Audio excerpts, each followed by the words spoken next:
Live on the Motor Racing Network, it's the NASCAR Cup Series. Get a big thumbs up. Get ready to rock and roll past the race cars today, pal. Poor boys, let's execute. Have a good day. Today, practice for the Daytona 500 from Daytona International Speedway. Presented on MRN by E3 Spark Plugs. Powerful and fuel efficient. Find E3 at your nearest auto parts store. Under mostly sunny skies and a temperature of 71 degrees, NASCAR Cup Series teams are preparing for their final dress rehearsal for the 68th Daytona 500. Welcome to the Daytona International Speedway in Volusia County, Florida. Mike Bagley alongside Alex Hayden and Todd Gordon as we welcome you to Motor Racing Network's coverage of final practice for the great American race. Tim Catalfamo, Kyle Rickey will be in the garage for us, but first, gentlemen, this is the final shot. This is the final opportunity to give the car a good shakedown in preparation for the sport's biggest race tomorrow afternoon. And there are plenty of drivers in race cars taking full advantage of it. The garage is beginning to empty out as they look like a serpent weaving their way in and out around some of the equipment and out onto the pit lane. Austin Cindric wasting no time. He was the first one out of the garage and on the button as soon as the green flag went in the air. He's already in turns 3 and 4. Yeah, there's different agendas for different programs today.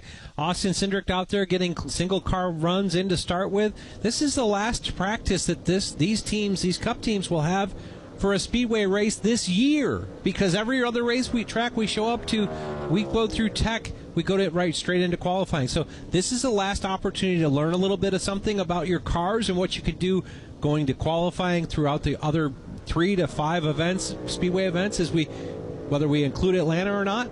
But we also have a bunch of cars down here looking to draft and tune themselves up because the temperature is most likely to what we will be tomorrow. This might be a good opportunity to get the weather conditions tuned in. So if you're just joining us here for our coverage of Speed Weeks 2026, we actually began at 10 a.m. Eastern on Wednesday morning. We had practice for what was then going to be Daytona 500 qualifying Wednesday night. Then we had the dual races yesterday at Daytona, make that Thursday at Daytona. And then we had the second practice for the Cup Series, 5:30 p.m. last evening. And then now today, it's the final shot. Todd, I think you bring up a great point that, you have what you have for the 500, but is there anything laying out there on the table that you can take to Atlanta next weekend, that you can take to Talladega later this spring and this fall, and even back to Daytona when we return in the summer months to basically close out the regular season and the regular season finale? Yes, this is the opportunity I would take. Now, it's windier than I'd want it to be, but beggars can't be choosers. You get this 50 minutes to work on it.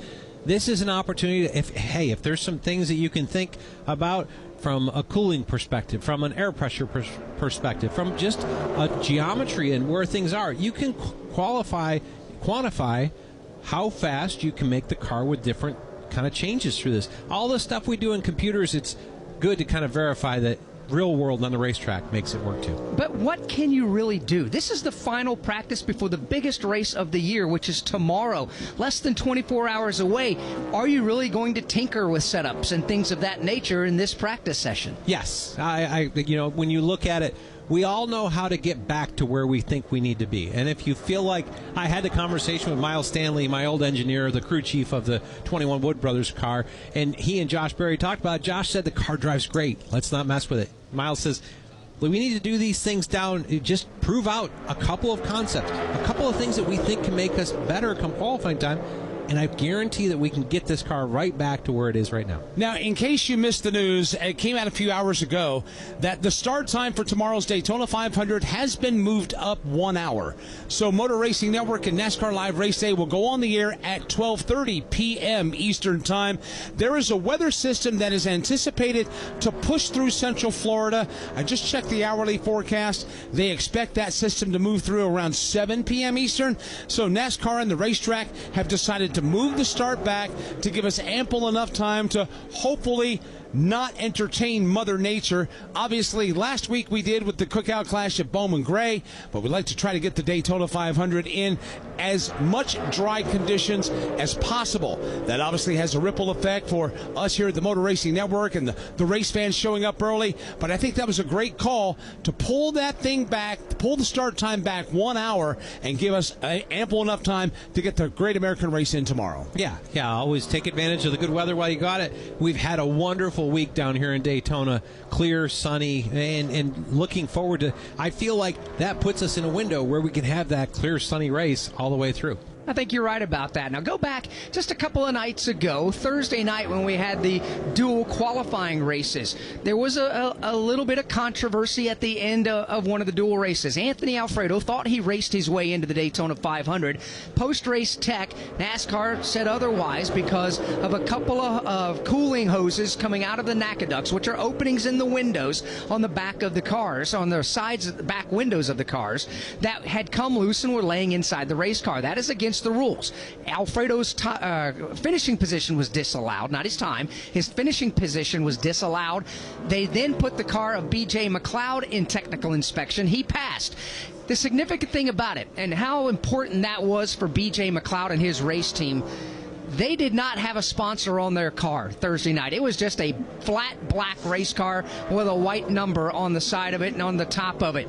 He's out on the racetrack right now practicing, and he's got a new sponsor down the side of his race car. He's picked up repairablevehicles.com on board of that race car because he's now in the biggest race of the season. And by getting into the race tomorrow, there's going to be career start 150 for B.J. McLeod in the NASCAR Cup Series. He's missed the last two 500s and had missed it. However, since Anthony Alfredo and Beard Motorsports didn't pass tech, he was the next one up, and now he's able to make the Great American Race. I've had a chance to chat with BJ. We all have. He just wants to race. He wants to be a part of the show, and he has a passion to do it. Yeah, he definitely does. And it was interesting as we talked to him. He and Anthony Alfredo are pretty good friends and has a lot of admiration for the Beard family of Beard Motorsports. He was torn inside. He felt terrible for his friends, for his companions, but felt great for his program. This is the type of entrance making the Daytona 500 for these small teams. It's a huge financial additive to your program. It's the biggest purse that we'll see, and it's, even as an open car, it's a substantial amount of money just making the Daytona 500. And B.J. McLeod is a Florida native from southwestern Florida, and this is his home racetrack and what he considers his home way to come out here and perform in front of his family and friends that come to the Daytona 500. And he'll be inside the cockpit of the race car, being able to look up to the grandstands under caution and give a wave to the family. He knows exactly what section they're sitting in, and obviously they'll be saluting him back. Fortunately for BJ, he'll do that from inside the car instead of being behind the fence looking down on everybody else racing. 14 drivers have taken time out onto the racetrack. Chris Buescher, the fastest of those drivers. They've completed 5 laps. Buescher, Brad Keselowski, Joey Logano, and Ryan Blaney, along with Chase Elliott. Chris Buescher turning in a 192.575 mile-an-hour lap.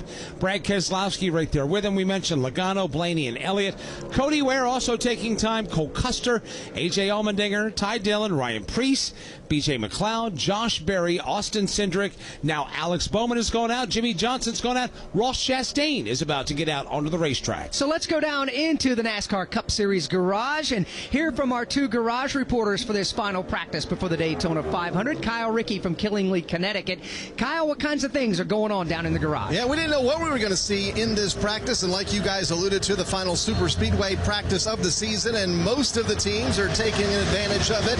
They have either headed onto the racetrack or at least onto pit road. Jimmy Johnson, the first car to return to the garage from his first run, but not everybody on the racetrack. The two-time defending winner, William Byron, in a backup car, just climbed aboard his number 24 entry just a moment ago. He'll head onto the racetrack, but they are one of a few cars still left back here. Kyle Larson's car, they're still up on jack stands. Christopher Bell, their Interstate Batteries Toyota, still up on jack stands. Not sure. It doesn't look like they're going to head onto the racetrack anytime soon, along with Tyler Reddick. But other than that, just about everybody else here on the front side of the garage had worked their way out onto the 2.5 mile super speedway for this final practice session. Marlboro, New Jersey's Tim Catalfamo is in the garage area as well. Tim, what's happening down there in your part of the garage? Well, a little bit of a different story on this end of the garage area. I would say about half the cars on this side have gone out. However, there are some significant names that have still not gone out onto the racetrack. In particular, Connor Zillitz, the young rookie driver who's had a lot of attention paid to him. His crew told me they are not going to practice during this session at all. Some of the other drivers that have yet to go out in my section include Zane Smith, Michael McDowell. He has not rolled. Justin Allgaier, one of the open cars that had a lot of speed in the dual practices and races on Thursday. They are not going out.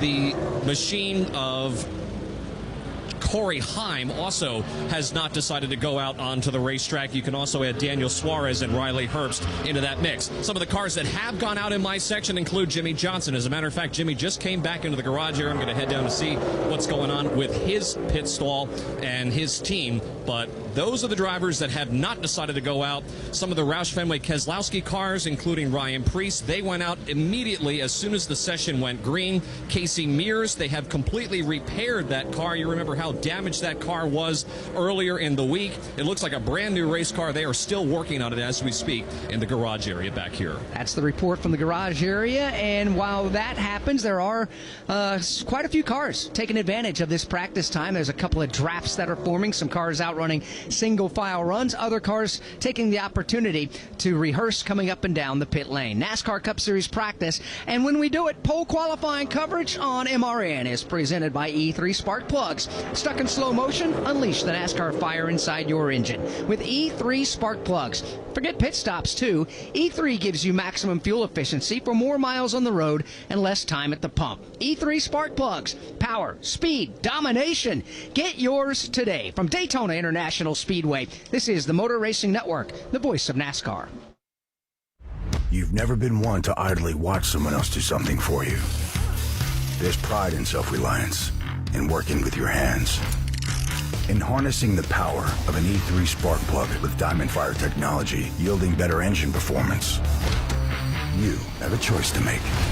Take control of your ride, of your life, or be the passenger princess of it. Visit e3sparkplugs.com to put the power in your hands. Why is that, you may ask? Because NASCAR and the NTT IndyCar Series are coming to Phoenix. And it's going to be a weekend of good vibes the whole family won't forget. The best-in-class fan experience meets racing's toughest drivers for 3 days of action on and off the track, all surrounded by the beautiful Estrella Mountains. NASCAR weekend at Phoenix Raceway, March 5th through the 8th. Get your tickets now at phoenixraceway.com.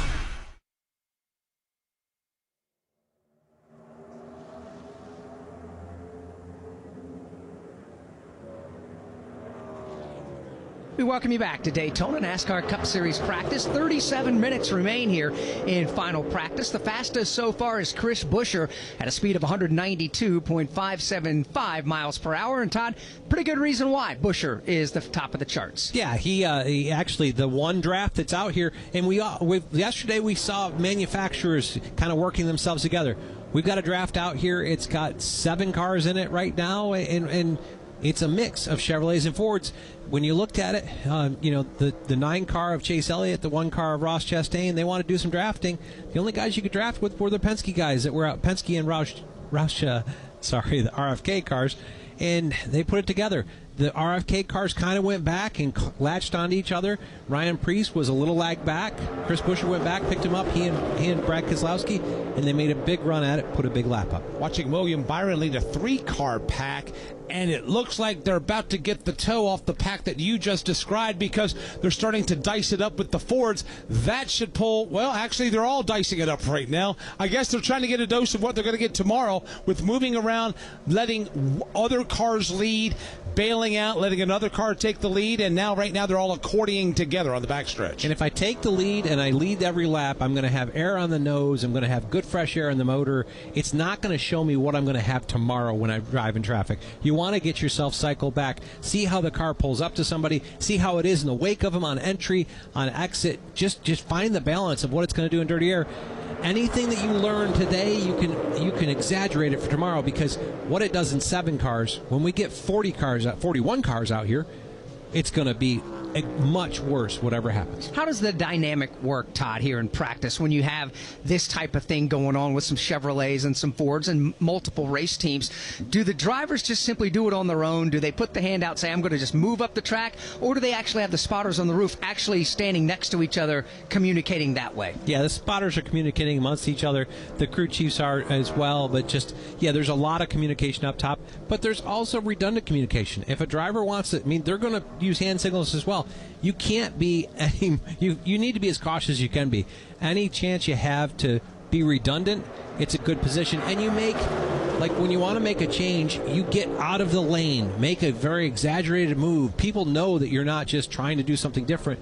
That allows you to go to that point. Like Ryan Preece just did coming through the tri-oval. He swung way wide, went to the top of the racetrack, and he let Brad Keselowski lead the choo-choo train. Now Preece has fallen all the way to the back of that.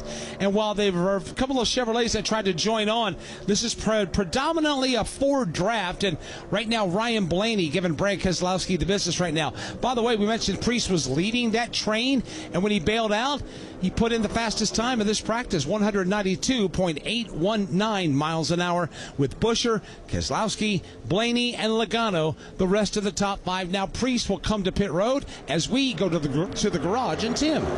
I'm standing here with Ty Dillon. Ty, you just told me you're done for the practice session, so all the practice is complete for the 500 tomorrow. What's the biggest thing you've learned down here this week? Yeah, we're just working with this new Camaro and this new package here with College Race. And our Grizzly nicotine pouches Chevy was good in the duels. Had a couple moments where the car was a little bit harder to handle than I wanted to be. So we tried to work on it yesterday. Didn't really get what we wanted out of it. Wanted to make another run today at it, and felt like that run there was exactly what we wanted to feel. And feeling good going to the 500, and we'll see if we can make some action. What do you think about how the car handled in the draft on the duels on Thursday? Is there anything you were able to take away from that you can now translate into the 500 tomorrow? Yeah, I think so. It's a little bit different animal with less cars out there, and at night the speeds are a little bit different, but you're always learning. The more you get to do it, you kind of know how the duels, you set up your car from the duel to the 500 no matter what the situation is. So I feel like we're heading in the right direction. I just want to make sure I can drive it aggressive all night and have fun in the 500. One of the last things that we've been talking about throughout this week is this is the last super speedway practice that any of you drivers will have throughout the course of the 2026 season. So did your team at all take that into account with this session, or are you really just focused on the 500? Yeah, we weren't really testing anything. We were just trying to get our car handling right for the 500, and I feel like with that, you're going to make yourself better at other speedways too. So it kind of all works together, but we weren't really doing a specific test. All right, that's Ty Dillon. He is done for the day. They are going to turn their attention to the 500 tomorrow. Just check off the boxes that they needed to do on their sheet of paper and their practice plan here, as Ross Chastain has come off the racetrack out of that draft. He'll go back behind the wall. Ross Chastain's been on the track. As I mentioned, he's gone behind the wall. William Byron has been on the track. He, too, has gone back to the garage area. Chris Buescher has also been on the track.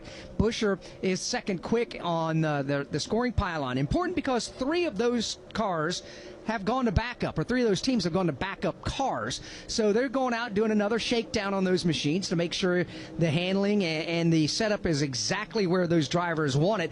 The other driver and team that went to a backup car after Thursday night was Daniel Suarez. We're yet to see Daniel on the racetrack here in practice. I tell you what, that was a wild situation in that first dual race Thursday night here at Daytona, where you want to get into this race and get out of it and not have any work to do. We talk about how the drivers bail out, perhaps make maybe avoid some contact and chaos? Well, we've got a handful of teams that either had to go to backup cars or had to repair damage, just trying to get their car put back together for tomorrow afternoon's 500. Yeah, we saw the 60 car of Ryan Preece out here. I heard they had to put a front clip on it, which part of what this Gen 7 car is. Back in the day, a front clip would mean a new backup car because they were all welded together. The front clip and the rear clip are bolted to the center section on these, so you can actually swap those out. They had to go back. Apparently, they had something bent in the front clip. They took the engine back out, put in the new clip, put it back on. They're back out making runs with it today. Another car that kind of had to work their way through it, they didn't go to a backup car, but that 66 car of Casey Mears, they about build a car here at the racetrack. A lot of damaged parts. Yeah, they have had their backup, their one and only backup car over there, just stripping it down to try to get fresh parts off of it to put back on the Daytona 500 chassis. You mentioned engines a moment ago, Todd. For decades, the way we do speed weeks, these teams would practice, qualify, and then run their qualifying race, and then change engines. Those rules have changed here recently. I mean, if you go back to the day, we had a practice motor, then we had a qualifying motor, then we put the practice motor back in, and then you put the race motor in. Like it was 4 or 5 engine changes back in the days of 11 days of being down here. Now you show up, what you unload with is the motor you've got to race that weekend. So as you run through this, you have to, that has a ton of miles on it. It will have the duals on it. It will have qualifying and every practice on it. After you get done with the duals, I believe, I mean, I don't know this for a fact, but every team goes ahead. NASCAR will let you change valve springs. So the engine guys will come in, they'll take the valve springs off, put a new set of valve springs in, and that's part of what yesterday and today is. Get a run in on the new valve springs, make sure everything's in good shape. And it seemed like we had 24 hours of practice over the course of those 11 days. These practice sessions would be 2 and 3 hours long, multiple engine changes. I mean, you practiced, it seemed like 3 times more than the actual time of the race was. Yes, it was astronomical how much time we'd have. Ryan Blaney coming in way hot on the pit road, trying to get that Menards Ford woe down. Joey Logano coming on pit road as well. Look like that they've taken care of everything on the racetrack. They're just checking pit road and making sure they get on pit road and off pit road as efficiently as possible. NASCAR Cup Series practice continues. 29 minutes to go. Ryan Preece continues to be the fastest car of the 17 that have entered the racetrack. From Daytona International Speedway, this is the Motor Racing Network, the voice of NASCAR. Ready to launch your business? Get started with the commerce platform made for entrepreneurs. Shopify is specially designed to help you start, run, and grow your business with easy customizable themes that let you build your brand, marketing tools that get your products out there, integrated shipping solutions that actually save you time, from startups to scale-ups, online, in person, and on the go. Shopify is made for entrepreneurs like you. Sign up for your $1 a month trial at shopify.com/setup. NASCAR fans, the time is now to turn your love of racing into free tickets, merchandise, VIP experiences, and much, much more. Rack up fan rewards points by watching races at home, playing fantasy, completing challenges, and visiting tracks. Then redeem your points for epic prizes. You are in the driver's seat. What are you waiting for? Sign up for the free NASCAR Fan Rewards loyalty program today at NASCAR.com/fan rewards.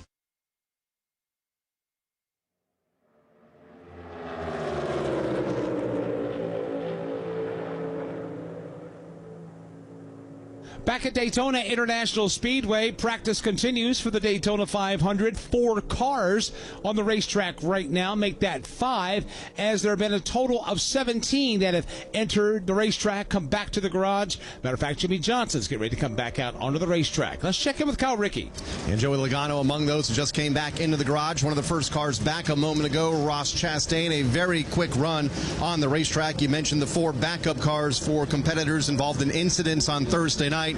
Ross, one of them, and that Busch Light Chevrolet, and back in the garage and making some adjustments on it, getting ready for race day. He has since climbed out, currently meeting with crew chief Brandon McSwain, but quick, he talked about risk versus reward, not wanting to risk potential damage to a second car here this week. He has climbed from the car after just a couple of laps on the racetrack, more of a shakedown than anything. Have come back in, they have just rolled the car back into the garage, and Ross continues to chat with his team members. We hope to get a word with him in a a moment, but it looks like they are done for this final practice session. Currently 6th on the leaderboard of 17 drivers that have taken time out on the Daytona International Speedway, as we're down to 26 minutes or so remaining here in final practice. Let's go to the other side of the Cup Garage. Tim Cattlefamo.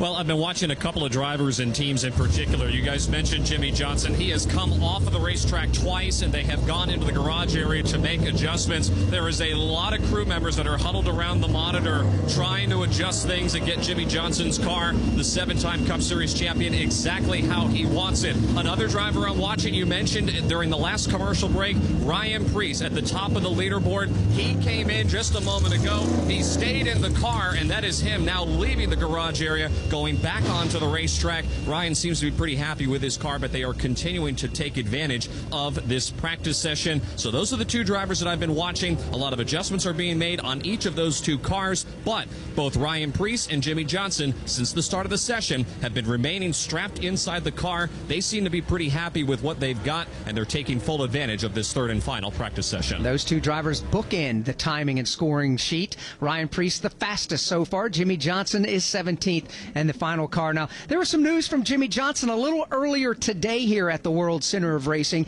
Came into the media center and met with everyone. Made the announcement that next February will be his final start in the NASCAR Cup Series at Daytona. The Daytona 500 next year will be his final race. He didn't say he's closing the book on driving anything else. Motorsports will still be a part of it. It's just Daytona next February will be his final NASCAR start. Back to the garage and Kyle Rickey. Let's catch up with William Byron, the driver looking to go for 3 in a row here tomorrow. Quick stint on track. How's the car? How confident are you for 500 miles tomorrow? Yeah, it feels good. We didn't really do much today, but just kind of tried to simulate some fuel things. So, yeah, everything feels great in the car. Drives super well. So, pretty optimistic and excited for tomorrow.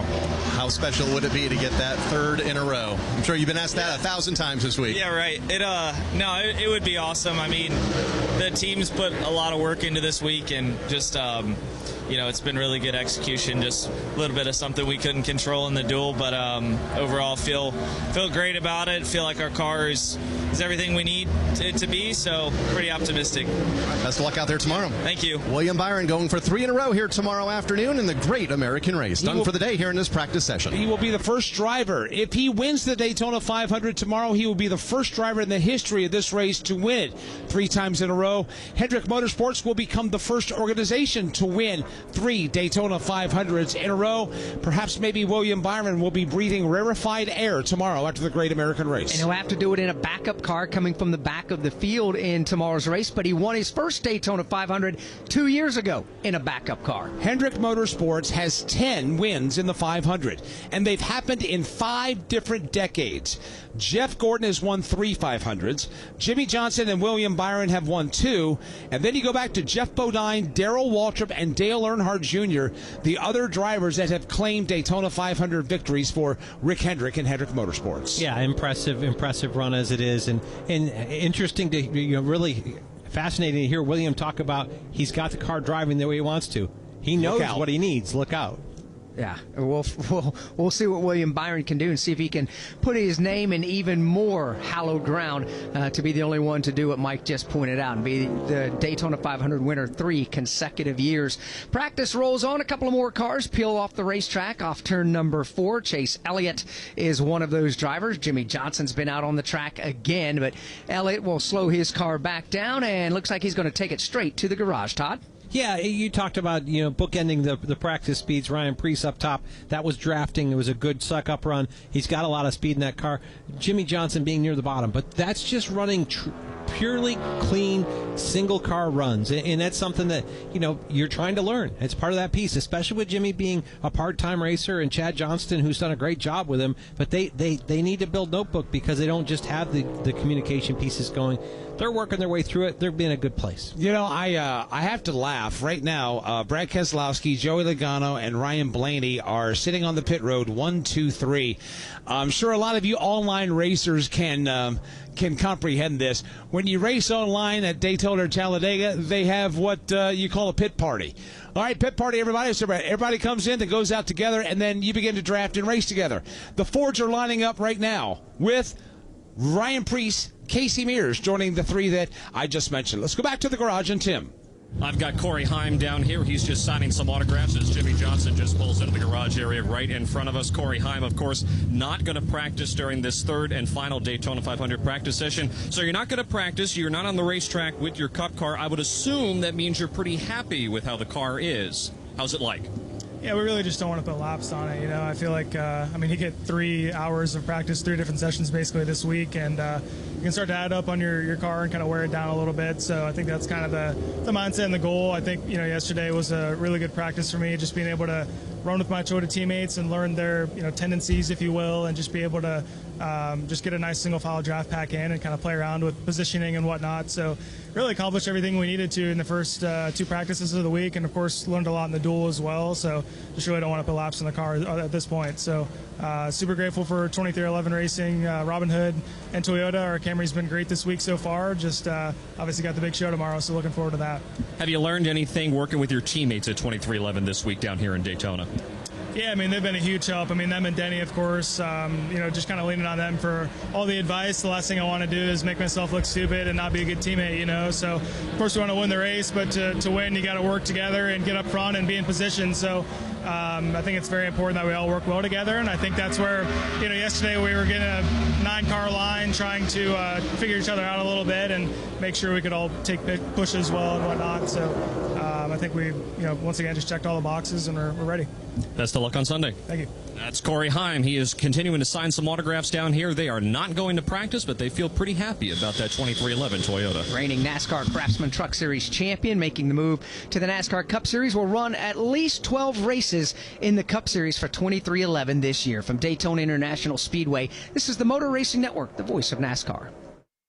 Finding your next car should be simple, except it's hard to know if you're getting a fair price. Car Gurus is the only site in the UK that gives every eligible car a deal rating, from great to overpriced. By comparing similar cars based on price, mileage, features, and condition, Car Gurus helps you spot the best deals so you can buy with confidence. Go to cargurus.co.uk for complete vehicle details without any surprises. That's cargurus.co.uk. cargurus.co.uk. Car Gurus. Search, buy, sell, sorted. Over 55 years of Motor Racing Network broadcasts. Bobby Allison brings the race car right down in the middle of the track, crosses the start-finish line, and he will win the 24th annual Daytona 500. Bill Elliott wins the Hooters 500. Alan Kulwicki, 1992 champion. MRN Classic Races. And the whole pack steaming for the finish line. Dale Earnhardt wins a Winston 500. Find all the classic moments on MRN Classic Races on any podcast platform.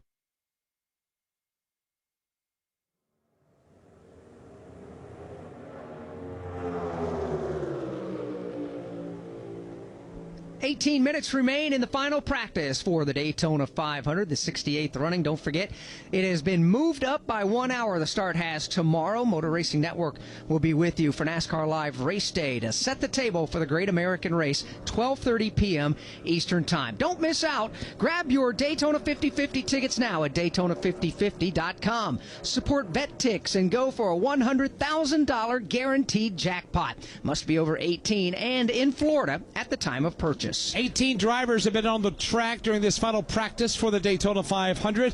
Got a pack of Fords right now coming into the tri-oval. Fastest overall, Ryan Preece at a speed of 192.819 miles an hour. Chris Buescher, Brad Keselowski, Ryan Blaney, Joey Logano are the rest of those Fords that are on the track right now, and Logano right now in the 5th and final position. Todd, we've heard you mention this a couple of times. We've heard it in the garage, and it's all about, I've got the 500 buttoned up, but, there's an opportunity in this practice session to go learn more for Daytona or Talladega later this year. This will be the final speedway practice that we have and the final opportunity to learn. What is it that you can learn, and what is it that you're trying to find that you can take forward into the final speedway races, even Atlanta next week and obviously later in the summer? Yeah, it's just trying to understand what can make speed and where you can go to with the adjustments that you can make. And you may come back, hey, you may only have been on the 2 right side stops, so you want to roll the attitude of the car down to try to pick up another one just to get the the splitter a little bit lower and see if that actually makes speed versus being rough. It may be, some toe and toe geometry settings that may be a little different. You want to see how they react to making speed for the car. There's several facets. I think of one when I had Jimmy Johnson here several years back in the Gen 7 car. We wanted to quantify how much restriction plate we could put behind the radiator and how much that changed the cowl pressure because the air box is pressurized from in front of the radiator. So just trying to gather data on all the little things you think could make speed and quantifying if they actually do, in things that you could use in your qualifying offsets for the future Speedway races. So much that goes in to finding speed and getting your car at the front of the field in a NASCAR Cup Series race. While we have a moment with 16 minutes remaining in final practice, let's give a shout out to JBM Motorsports and driver Casey Mears. They are on the track practicing. And go back to Thursday night. Their car got absolutely destroyed, but Casey Mears never lifted out of the gas pedal on the backstretch through the crash, ripped his car to pieces, but raced his way into the Daytona 500. It took them Thursday night after the race, all day yesterday. As soon as the garage opened at 10 this morning, they were still working on the car, but they finally got it put together, and he's getting some practice laps. On the final lap of that dual race, it looked to be Corey LaJoie that would race his way into the Daytona 500. Halfway down the back straightaway, basically, chaos took place. Corey went spinning. Casey Mears was collected in that, and going back and listening to the in-car communication that the team was, between the team and Casey, keep your foot in it, dig, go, go, go, and basically a Days of Thunder-like move, him rim riding to 3 and 4, cutting to the bottom, and then getting back to the line. He made his way into the Daytona 500, but that car was just beaten and battered, and they've gone to work on that, and a salute to that team and all that hard work that they put in to get that car put back together and get him on the grid for the 500 tomorrow. Not sure whether they'll be at Atlanta or not because the Atlanta car got sacrificed to do this, but that's a Monday concern, not a tomorrow concern or today. Garage 66 driver Casey Mears, part of the Mears gang out of Bakersfield, California. Casey's dad, Roger, a longtime off-road competitor and Indy 500 driver. His uncle Rick, a four-time Indianapolis 500 champion. From Daytona International Speedway, this is the Motor Racing Network, the voice of NASCAR. NASCAR history. Petty wins his 200th career NASCAR victory. Told by the people who made that history. President Reagan was there. He got us on the front page, and we got him in the sports page. It was a good trade-off from that standpoint. Motor Racing Network's NASCAR Live presents podcast The Road to Royalty. Jeff Gordon, A Colorful Career, 50 Years of MRN, the 1993 season, Junior's Journey, and more. Search for NASCAR Live on your favorite podcast platform.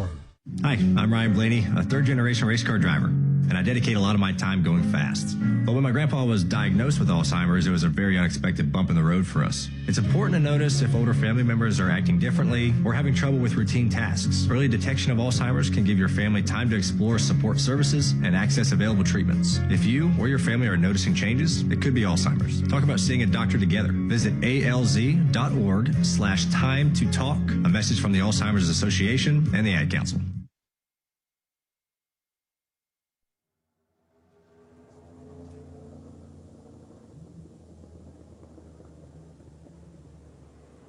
Thirteen minutes to go in final practice for the Daytona 500. There's a 4-car draft out on the racetrack. Other than that, it is quiet around the 2.5-mile speedway. So let's go to the garage. Tim Catalfamo. Well, it's quiet down here in the A.J. Allmendinger garage area. And, of course, he has climbed out of his car. A.J., I would assume you're done for the day. Are you done? I hope so. I'm done. I don't know if Trent and the team's done. I'm done. No, it's fine. It was unfortunate part of the duels. I thought we had a pretty good Celsius car during the duel, and didn't make it to the end. There was enough damage. We had to fix some stuff, but it's still the primary car. So I don't think it's the fastest car outright, but I think if we get it handling good, it's definitely slicker today. So if the weather's like this tomorrow, handling is going to be a big issue. So hopefully we got good handling and we'll be ready to go. Did you learn anything in the duels Thursday night? Yeah, I mean, it's kind of the way these cars are. Track position is going to be real critical, especially that last pit stop. Trying to get up front, it's hard to come from the back and make your way to the front. I thought the track was even at night was a little bit slicker than in the past because the guys that look like they try to get the third lane rolling, if they're easy to step out. So I think handling is going to be more important than usual. It's the way this track goes. It's been, 15 years now since we repaved it. So it's rough and slick, and just try to execute and hopefully be there at the end. And then last question for you. You got some bandages on your left hand. So can you tell our listeners what happened, and are you going to be okay to race tomorrow? Yeah, I mean, I'm getting old, so the old bones are starting to hurt. No, it's an injury that I got in Talladega October 24, and trying to manage it, and basically it gets caught in the wheel when you're trying to catch these cars, especially at these speeds, and it got my thumb a little bit, so it twisted the wrist again, and all the medical staff here at Daytona, they worked on it yesterday and got it wrapped today, and we'll be ready to go tomorrow. Best of luck tomorrow. Thank you. That's A.J. Allmendinger. He's pretty confident and happy, and they are indeed done for this session. Dr. Ryan Stanton oversees the medical centers for NASCAR, and he's a board certified and on the board for the national certification for emergency physicians in the United States. He oversees a lot of this. So, yeah, Dr. Stanton, he's been around a long time, and he's been a part of this, and he wants everybody to compete the best they possibly can, and he and the entire team down there in the medical center do a great job. Of course, A.J. Allmendinger, part of the effort for Colleague Racing that fields 2 Cup cars in the NASCAR Cup Series, one for Ty Dillon, one for A.J. Allmendinger. They used to compete in the NASCAR O'Reilly Auto Parts Series. In the off-season this past November, they have put a pause on that O'Reilly Auto Parts Series campaign to go racing in the NASCAR Craftsman Truck Series with Ram, who entered the sport again last night. Very interesting dynamic at Colleague Racing. Let's check in on the Wood brothers and Josh Berry with Kyle. Yeah, a lot of the Fords on the racetrack right now drafting amongst each other, but Josh Berry here in the garage. Josh, you happy with your race car? Yeah, I feel good about it. Obviously felt really good in the duel. Made a good charge there at the end to get a pretty solid finish there, and felt good yesterday, and really just overall pretty happy with everything, and just trying not to overthink it too much, and just feel good about our balance, feel good about our car, feel like we have something that we can race with tomorrow, and right there we're just kind of working on some single car runs, trying a couple things just to learn something for later on this year, and practice pit road a couple times, working on our communication with me and Jason there, trying to make sure we can do everything right tomorrow. What can you learn on Thursday night? What did you learn that could apply till tomorrow, or to tomorrow, even though there's half the cars on the racetrack? Yeah, I mean, it's definitely a little bit different. Obviously, the weather's a little bit different as well, so it's never going to be exactly the same, but overall, just compared to what I had last year here, and we've been just trying to get me a little bit more comfortable, especially here, and I definitely felt like we had made a step in the right direction on Thursday, and really just felt comfortable with the car. I felt like I could be aggressive when I needed to. I felt like it was stable, and like I said, from there on, just trying not to overthink it. I mean, there's a lot of practice here and a lot of different reads, different groups, and leaning on some of my experience from back in the day of these big races, that sometimes it's easy to just overdo it. And I told the guys that I felt good about the car, and just trust my instinct. Good luck tomorrow. Thank you, man. Josh Berry done in his final practice session, the former NASCAR National Short Track Champion, looking to get at it tomorrow in the Daytona 500 for the Wood brothers. He is, and he is a driver that a lot of people say can get the job done. The Wood brothers and their Ford Mustangs have been pretty good all week long. From Daytona International Speedway, this is the Motor Racing Network, the voice of NASCAR. You've never been one to idly watch someone else do something for you. There's pride in self-reliance, in working with your hands, in harnessing the power of an E3 spark plug with Diamond Fire technology, yielding better engine performance. You have a choice to make. Take control of your ride, of your life, or be the passenger princess of it. Visit e3sparkplugs.com to put the power in your hands. Of NASCAR. Green flag goes in the air. The Daytona 500 is underway. From Daytona to Homestead, catch all the exciting side-by-side passes for the lead of the NASCAR Cup Series. Spectacular racing, round and round and round they go. Everybody 3 wide from front to back. We are the voice of NASCAR. Brad Keselowski up off of the corner. Ryan Blaney with a charge. Checkered flag is out. Ryan Blaney wins. The Motor Racing Network.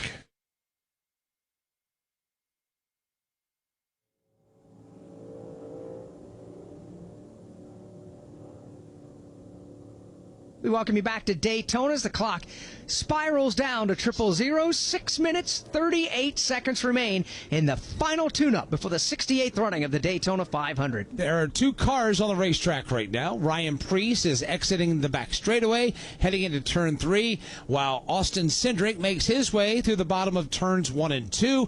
There have been a total of 18 cars of the 41 that will start the race come onto the racetrack in this final practice session, as one of those drivers was Casey Mears. Tim Catalfamo was with him. Just standing here next to Casey Mears. You are done for the day. We're all wrapped up in this practice session. A lot of work has gone on with this race car over the last couple of days.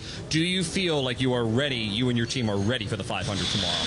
I think so. I mean, really the key parts and pieces on the car. I mean, I know it was a big job to get it to where it is now, but the under tray, the heights, all that kind of stuff are all the same, right? So we didn't really bend much suspension. It was really slight.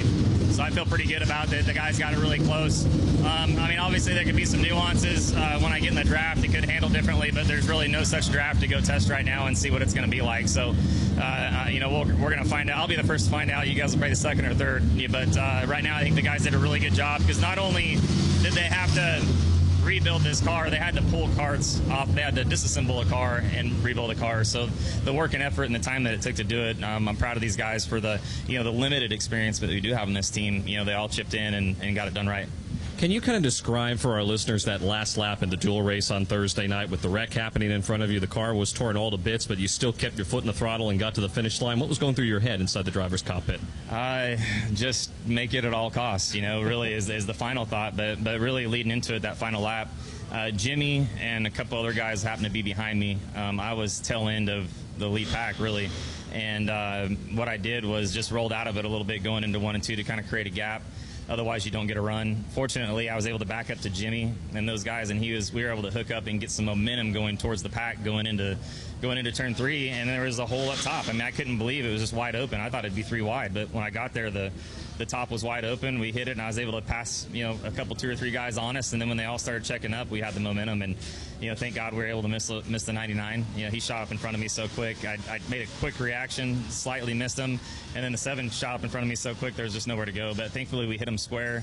It didn't tear the car up too bad, and you know, here we are. But it's just I can tell you right now, I sat there and watched that video probably 50, 60 times the night of, and I didn't even get to sleep till about 2 o'clock in the morning, because I had so many people, you know, texting and calling and wishing congratulations, and then so many people, old fans, and, you know, reaching out, you know, through social media, and I just felt an obligation to kind of respond back to them. You know, they took the time out of their day, so plus I was wound up and I couldn't get to sleep anyway. So I'm just really proud of everybody, and you know, everybody that's involved, you know, especially Bob Germain, obviously Carl Long and these guys bringing, you know, everything here to do it. But you know, Bob's been a good friend of mine for a long time, and he's the one that really stepped up to make sure we can do this program. Quite a team effort by you and your team. Best of luck on Sunday. All right, I appreciate it. Thank you. That's Casey Mears. They're done for the day, and it's been quite a week repairing that race car. You wouldn't even know that it was in a wreck on Thursday. It looks almost brand new. 3 minutes, 15 seconds remain in practice. 1 car on the racetrack, and that would be NASCAR Hall of Famer and 7-time NASCAR Cup Series champion Jimmy Johnson from Daytona International Speedway. This is the Motor Racing Network, the voice of NASCAR. Dear to my heart. Victory Junction. It's a year-round camp that gives kids with complex medical and physical conditions life-changing experiences that are fun, empowering, and always free for families. Please help Victory Junction support kids who need it the most by getting involved today. Whether you know a child who could benefit, want to volunteer, or join our team, you can be a part of something truly special. Learn more by visiting victoryjunction.org. The year was 1993. The NASCAR Cup Series season kicked off with the Dale and Dale Show at the Daytona 500. Dale Jarrett's got the lead. He goes to the inside. Earnhardt's not going to get him. Dale Jarrett is going to win the Daytona 500 by STP. Earnhardt second. The 1993 NASCAR Cup Series season. All the highs and lows. Relive them all on MRN's exclusive podcast, The 1993 Season. Available on podcast platforms and MRN.com.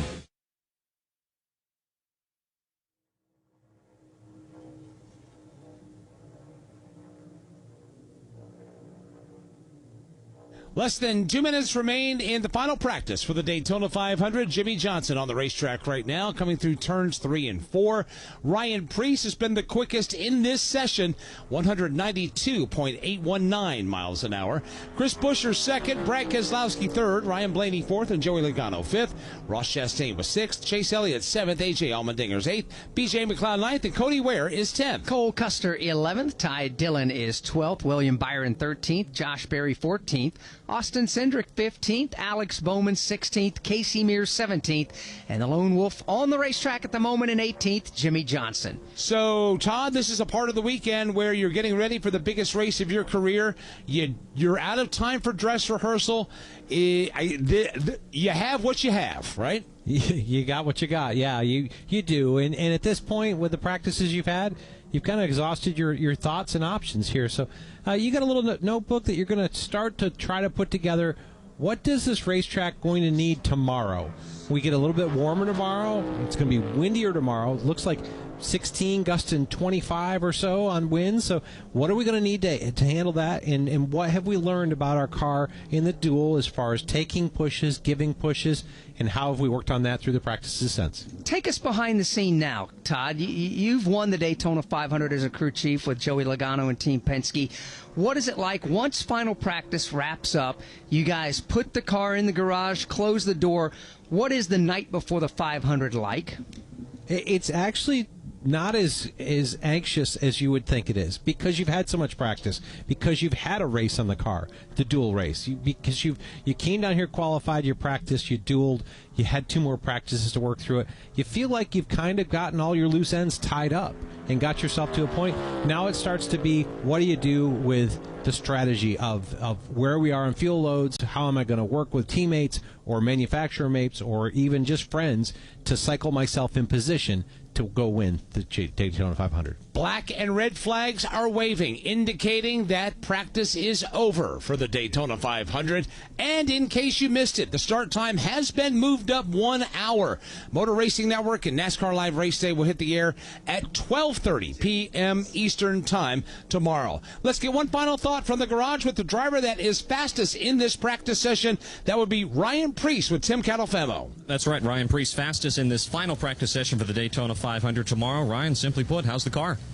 Yeah, those guys, they worked really hard yesterday and took all the time, that they were given for sure to make sure it drove good and it was fast, and it was that. Just got to make a few adjustments, go talk to Derek about it and see if we can get a little bit more speed. That way I can be a better teammate for my other Ford race car drivers. So, yeah, we got a little bit of work to do, but this Viva Taos Kroger Ford Mustang will be just fine. We saw in the duels Thursday night all 4 of your RFK drivers working really well together. Did you learn anything during that session that was productive that you can take into the 500 tomorrow? Yeah, this is the opportunity to work on our race car and try to make it to where we can make sure that all, when we're packed up on pit cycles and all those things, that we're fast. So I felt like we were definitely that on Thursday, and right now we just have a little bit of work to do, but I know I got the right group behind me to get it done. All right, best of luck tomorrow. Thank you. That's Ryan Preece, again, quickest in this final Daytona 500 practice session. With all that being said, time to shut down our coverage for Daytona 500 practice. Get ready for coverage of the NASCAR O'Reilly Auto Parts Series. The United Rentals 300 coming up at 4:30 p.m. Eastern Time, their first race of the 2026 season. I'd like to thank Tim Catalfamo and Kyle Rickey for covering the garage for us right there. For Todd Gordon and Alex Hayden, I'm Mike Bagley. Thank you for making us a part of your Saturday afternoon here on the Motor Racing Network. Again, we'll talk to you 4:30 p.m. Eastern Time with the NASCAR O'Reilly Auto Parts Series as we bid you so long from the world's center of racing. Motor Racing Network's coverage of practice for the Daytona 500 has come to you from Daytona International Speedway. Presented on MRN by E3 Spark Plugs. Powerful and fuel efficient. Find E3 at your nearest auto parts store. Our coverage has come to you under an exclusive radio license granted by Daytona International Speedway to the Motor Racing Network, solely for the non-commercial use of our listening audience. Any use of the descriptions and accounts of this event without the express written permission of the Motor Racing Network is prohibited. Today's broadcast was directed by Ryan Horn. Broadcast engineer Steve Fridley. Studio engineer Andy Pachenik. Audio engineer Craig Moore. The president of MRN is Chris Schwartz. Follow NASCAR every day at MRN.com. This broadcast was a production of the Motor Racing Network.